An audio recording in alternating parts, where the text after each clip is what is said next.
encabezado por la Unión Soviética.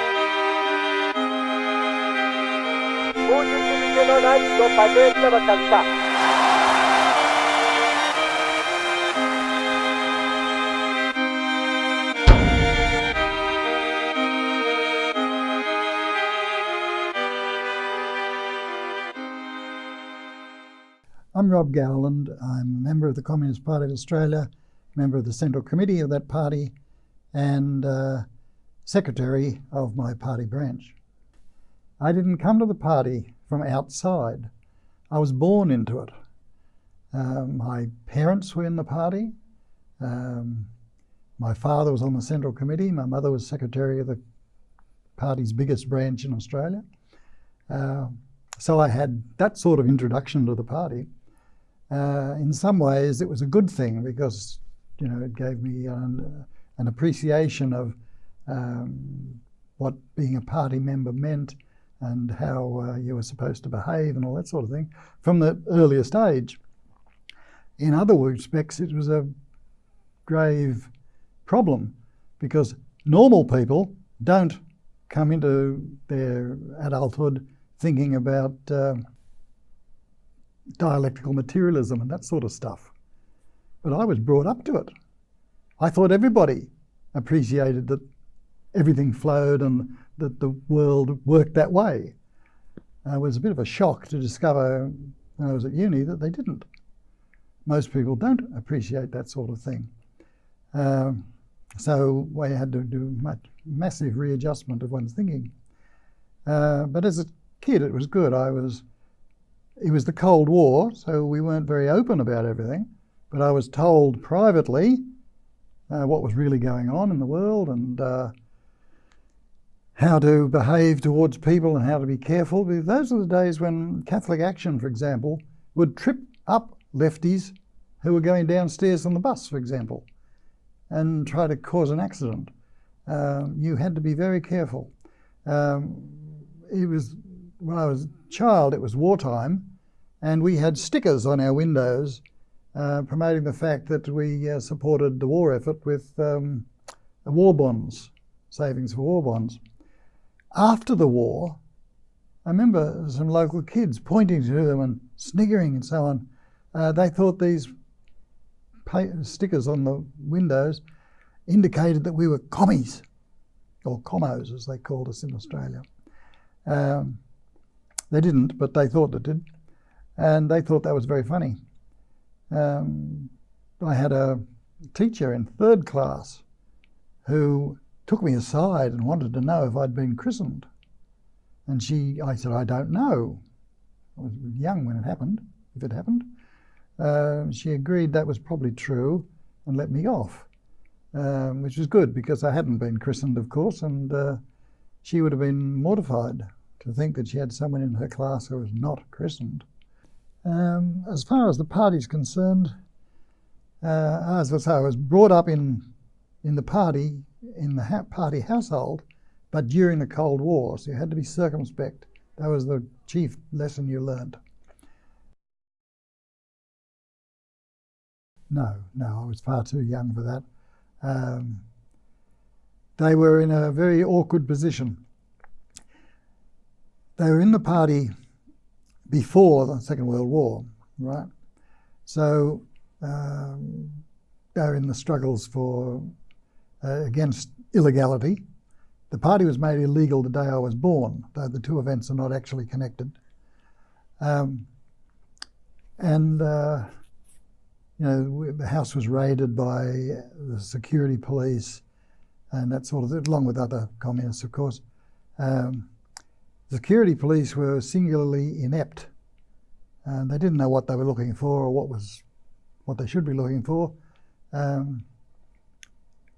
So they went for fairly broad definitions of what was bad.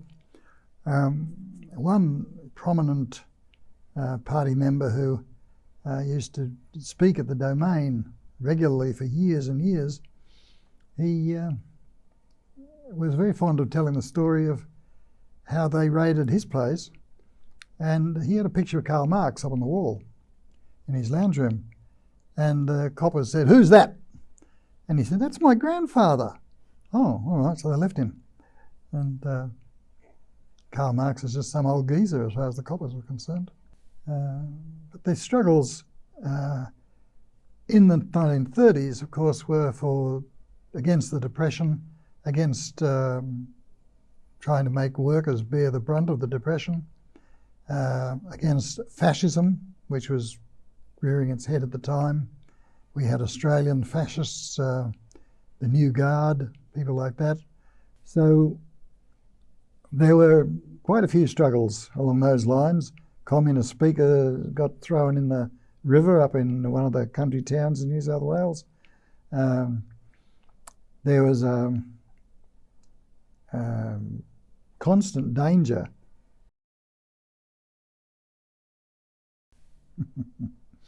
That depends on where you're a communist.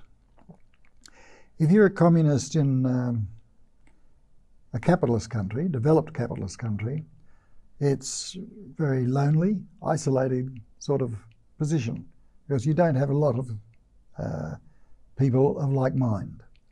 The influence of the capitalist system is very strong. They have very powerful propaganda telling you this is the best of all possible worlds, etc., etc.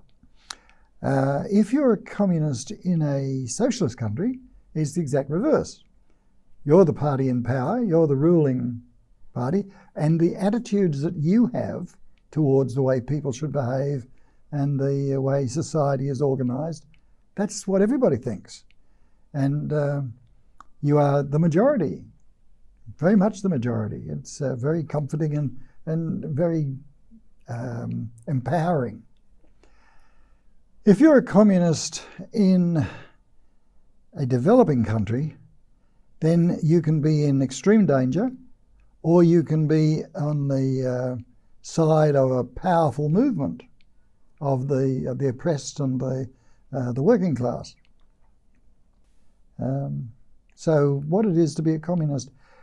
What it is to be a communist, if you are taught properly, is that you are concerned with justice for those who create the wealth, who actually create it, not the ones who spend it, but the ones who create it, the working class.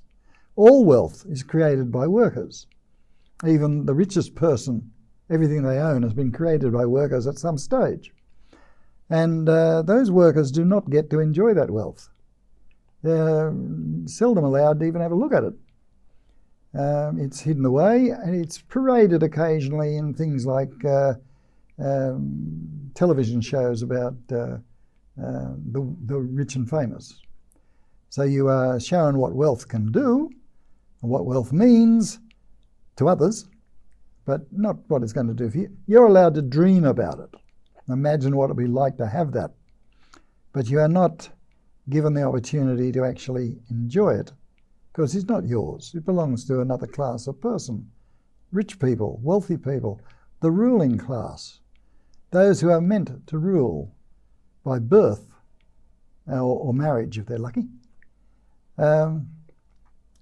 So to be a communist is to say that's wrong.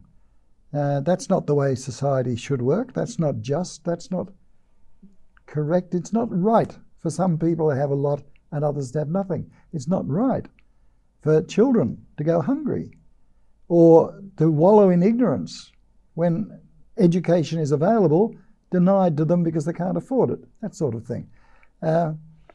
So a communist says that's wrong. I want to change that, and I will. I'll take part. I'll join a movement to change the world.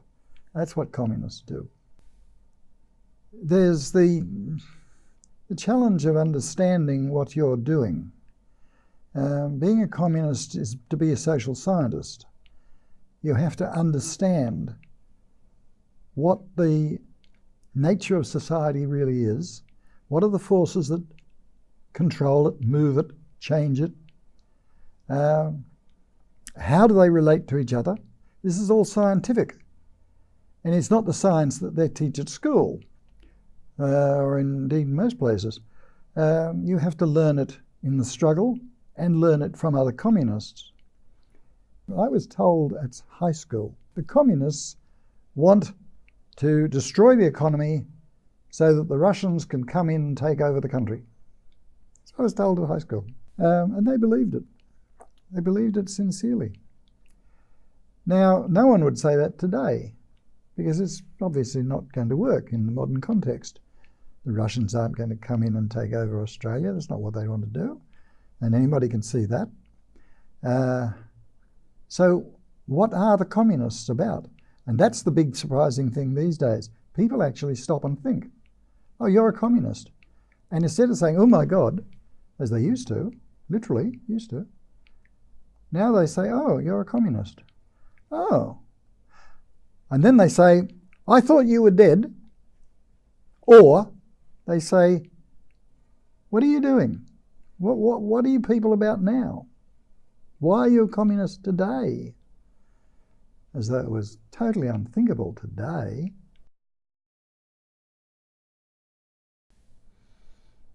Because it's the one that understands what's making the world go round.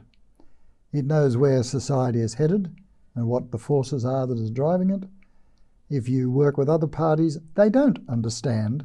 They never will, because they've got cockeyed ideas about it. They're mistaken, so they'll fall into error. And who wants to deliberately fall into error?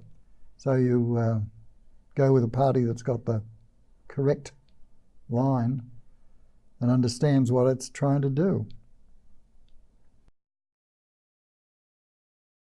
I was made director of the new reformed NFT, and I ran it for the next 10 years. National Film Theatre was a body that screened films from international film archives all over the world. Silent films, sound films, films that had not been seen here for 40 years. We didn't run anything from the Communist Party at the National Film Theatre. It was a different organisation. However, it did impinge upon us in one sense. Our chairman was also the head of the Commonwealth Film Unit. And he took me aside over lunch one day and said, I'd like to shake you. What? What have I done? He said, I've seen your file. What? What file? And he wouldn't go any further. He was like that. He wanted to keep his nose clean, but also try to warn you by subtle hints, I suppose. Of course, what he meant was he'd seen my ASIO file. Being a senior public servant in that position, he could. And I didn't really know I had an ASIO file. It was logical to assume I would, but I'd never bothered about it. I've still never seen it, if it comes to that.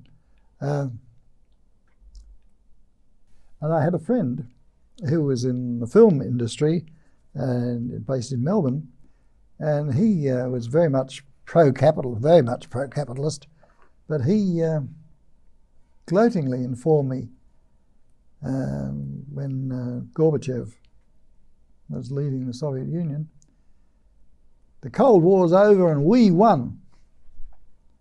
Oh, yeah, right. I don't think it's over. You haven't won yet. Communist Party does have relevance because the issues are still the same. Workers are still oppressed. Workers do not get the benefits of the work they produce. The wealth they create doesn't flow to them.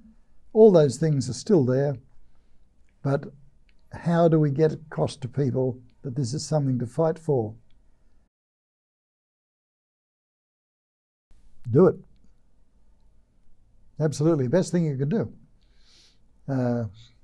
If you're sincere, if you're really thinking of joining the party because you want to make a difference, you want to lift up the downtrodden masses, help them to achieve great things, want people to be able to fulfill the possibilities inherent in being a human being, then yes, the Communist Party is the way to go.